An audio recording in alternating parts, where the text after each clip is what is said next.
The Tao of Self-Confidence, episode 411. Welcome to the Tao of Self-Confidence, where I share stories of amazing women who have discovered their inner journey to self-confidence. Visit our website at thetaoofselfconfidence.com. Your inner journey to self-confidence awaits. Well, hello friend. Welcome to the Tao of Self-Confidence, where I share stories of amazing women who have discovered their inner journey to self-confidence. I'm your host today, Sheena Yap Chan, and today I have a phenomenal lady on the show today. She's a makeup artist, and I'm just really excited to have her on to share her story with us today. So without further ado, I'm going to introduce you to Gouri Kapur. Gouri, how are you today? Maybe you can fill in a little bit more about yourself to our listeners. Hi, Sheena. I am a makeup artist. I've been in this industry the last 19 years. And I started off when I was 23, when I had a son who was about 3.5. And I started my course when I went to Bombay. It was a 1-month workshop, after which I went to Canada. And then I just didn't have time to breathe because Bangalore was such a booming industry at that point of time that it just got me so busy that I really didn't have time for anything else. And then, of course, you pursue and you keep learning. There's never an end to learning. Awesome. Well, thanks for sharing that. And what's your cultural background? So my cultural background, basically I'm an Indian. That's how I identify myself. India is so unlike any country. I'm sure everyone feels the same about theirs, but we have ties to our culture thousands of years back. We have so many states, languages, and cultures and subcultures. They're all so fascinating to me. I love experiencing them all. I just got back from a holiday trip to the mountains. Of course, I don't restrict myself to the cultural background I was born in. I genuinely enjoy different cultures and celebrate with them. I am what you can loosely call a North Indian, but I have lived most of my life in the south of India, supposed to be poles apart. I never understood the unnecessary pride people take in which region they come from, though I'm not ashamed, in fact. I should be very proud, but we all are one, and I don't believe being born in one country or region makes you extra special. I think every human is special. Thanks for sharing that. And Gouri, what would be your favorite self-confidence quote? So I can go to the net and give you a quote, but I don't have. If there is a problem, I figure it out. Talk to whoever can help me and just do whatever best I can do. So my father used to tell me, cross the bridge when you come to it. But may I add, meanwhile, keep walking. I think Johnny Walker said that. So I was basically born a very happy girl. I guess I had sufficient confidence on my own. And I would say it wasn't overconfidence. At that time, I didn't know it was called self-confidence, honestly. I was, and I'm just a happy girl. Mostly I'm happy to be alive and doing what I do and want to experience more and more. Thanks for sharing that. And what would be, in your own words, your definition of self-confidence? I think the definition of self-confidence, as long as it's not fake, it's okay if you're confident. It's okay to be scared, but I certainly believe don't give up. Do something about it. I mean, action. I think there is so much happening. I had no time to think. People generally tend to overanalyze, overthink. I have just done, so I would say just do and jump in. I think that's what I would say.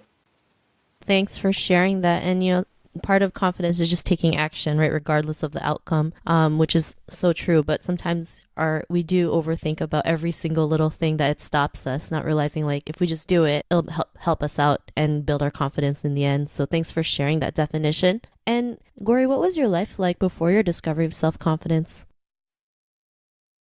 So I did my first interview on TV without a thought, no nervousness.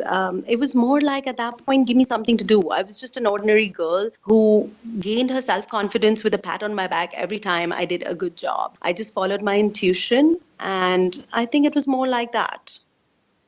Thanks for sharing that. And, it's great you're able to just, do the interview without thinking of it, right? Most people, when they do something for the first time, it's like scary, right? They get nervous or have butterflies in their stomach. And was there a moment in your life where, your confidence just, increased, or you had like this aha moment when you knew that like what you're doing right now is what you've been wanting to do? None actually. So when I experience something new about life, it's aha for me. Small things are aha. Honesty, innocence, for instance. So it's been more like that. Thanks for sharing that. And, because of that realization, what's your life been like now? So I refuse to be cynical. I refuse to be calculative. I rise to challenges where I can challenge myself rather than trying to be calculative and manipulating for opportunities. I really don't have a mind for that.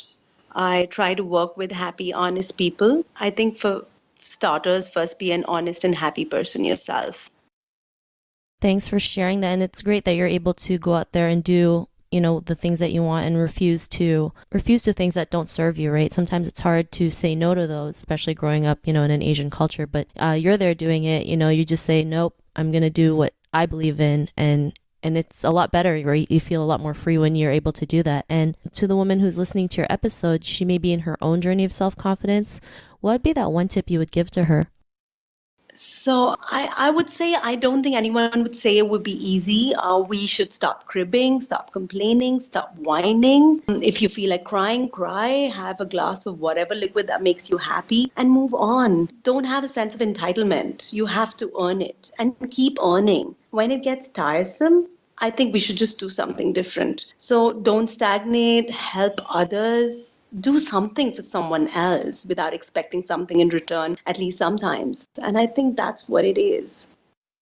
Thanks for sharing those great tips. And it's so true, when you do something for someone else without anything in return, you actually get more than what you ever thought you expected, right? It's like when you give to the world, you get it back tenfold. So great tips that you mentioned. And, if our listeners wanted to get to know a little bit more about you and what you do, is there any social media links that we can connect with? Yeah, I do have a Facebook page, which is Gouri Kapur Academy. GouriKapurAcademy. Thanks for sharing that. And to our listeners, if you want to connect with Gouri, you can also head on over to the Tao of Self-Confidence and look up Gouri's name. Her show notes will pop up along with everything else we talked about. And I just want to thank Gouri for taking the time to share her story with us on self-confidence.